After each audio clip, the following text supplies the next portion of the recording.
Hi, Adrian. What are you going to do to make healthcare more affordable and sustainable?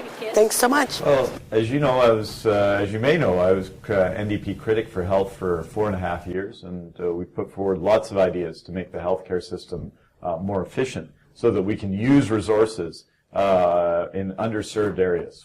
For example, I proposed a plan to reduce costs that we spend on prescription drugs.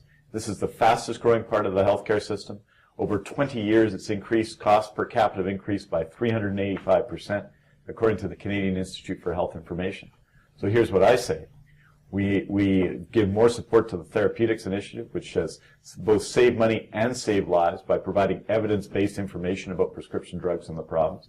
That we look at expanding reference-based pricing, a policy that was instituted in the 1990s and has been maintained over the last 10 years to other drug categories.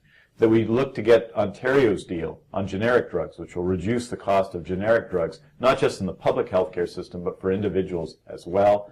And we also oppose the Canada-EU trade agreement, which will increase the cost of prescription drugs in our healthcare system. It's been estimated by a total of $249 million per year. Those are the kinds of changes you can make so that we can reinvest in areas of healthcare that aren't being fully supported right now, like home care and home support. I think the other issue that you have to look at in the healthcare system is our tendency to support and push people towards the most expensive parts of care. It's been said, and it's the case, that $1,000 a day it costs if someone's in acute care. It's between $100 and $200 depending on the level of care and the level of subsidy in long-term care. It's a lot less than that if we give people home care and home support in their homes. And so the key is to support those areas of care which give people what they want, the ability to live their lives at home as long as possible, and are also the least expensive parts of the healthcare system.